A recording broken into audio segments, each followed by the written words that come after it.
We'll turn now to the Middle East, where tensions are escalating between Israel and Iran after dueling threats of direct strikes on each other. NBC's Hala Garani in Tel Aviv for us. Hala, good morning.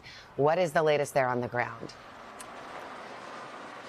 Good morning, Savannah. We are learning that the CENTCOM commander, General Kurilla, is on his way to the region.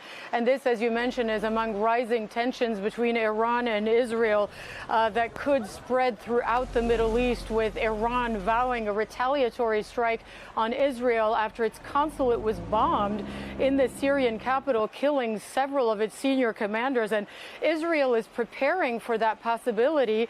Its foreign minister vowing to strike Iranian soil directly if there is an attack coming from Iran, though intelligence officials are telling NBC News that attack from Iran is more likely to focus on intelligence and military targets rather than civilians. President Biden was asked about the possibility of a retaliatory strike by Iran. This is what he said. They're threatening to launch a significant attack on Israel. As I told Prime Minister Netanyahu, our commitment to Israel's security against these threats from Iran and its proxies is ironclad. Well, this comes as ceasefire negotiations continue. Savannah, the proposed deal calls for 40 hostages in exchange for several hundred Palestinian prisoners and a six-week ceasefire.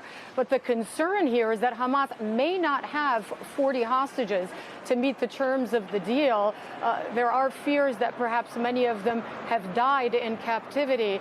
And Israel Haniyeh, who's the political leader of Hamas, is saying that Israel's killing yesterday of 3 of his sons will not change his group's negotiating position. Savannah? All right, Hala Garani in the Middle East for us. Thank you very much.